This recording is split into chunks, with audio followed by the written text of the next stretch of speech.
Tama dyan.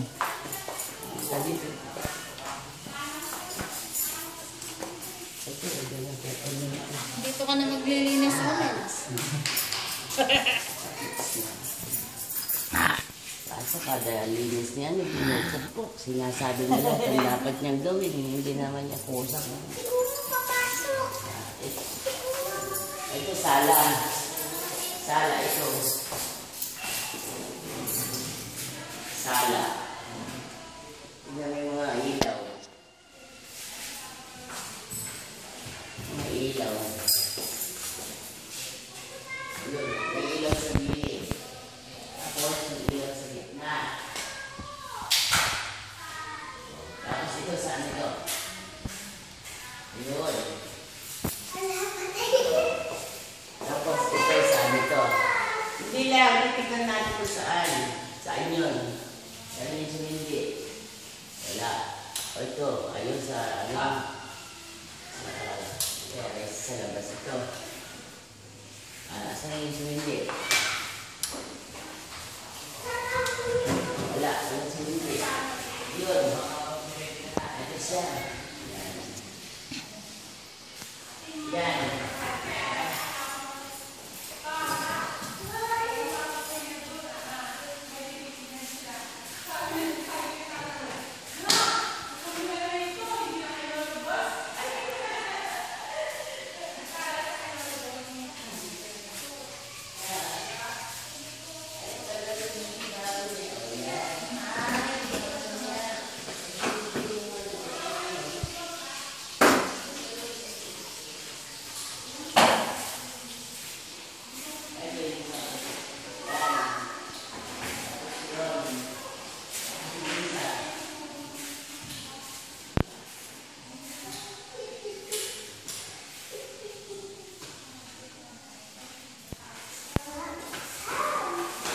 Oh, dito ma.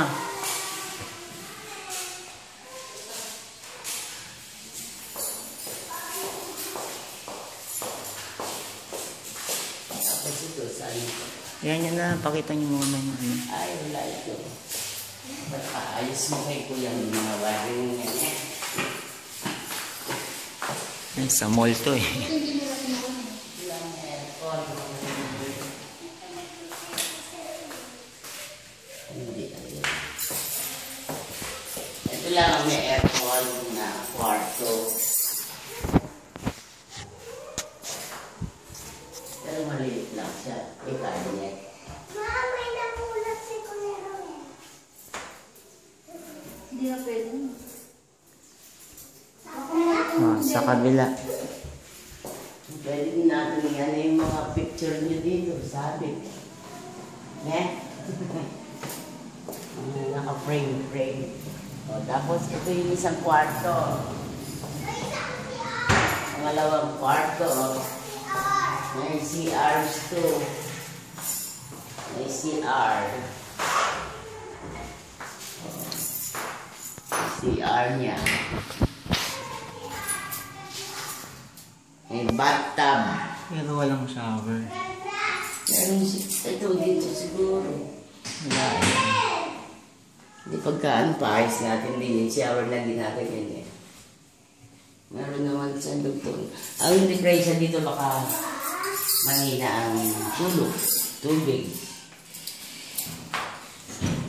Meron siya paglagyan ng tissue, sabon.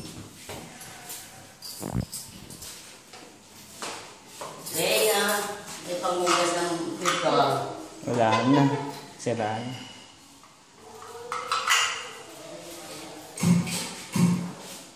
Yung ilaw din dito, wala na. Lalagyan na lang yan. Ano yan? Tinanggal nila?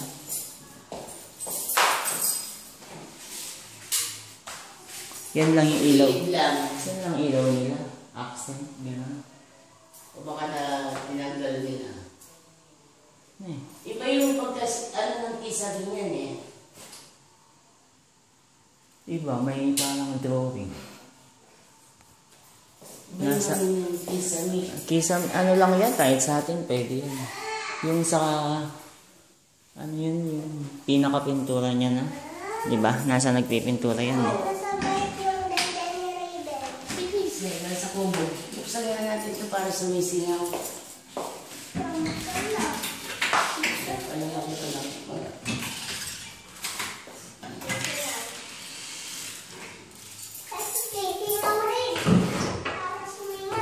Di okay na yan.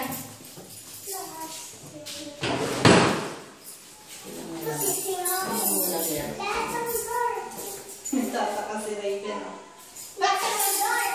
Pasok ka dyan. Patay mo mga ilaw. Oh, din ma. Sa kabila.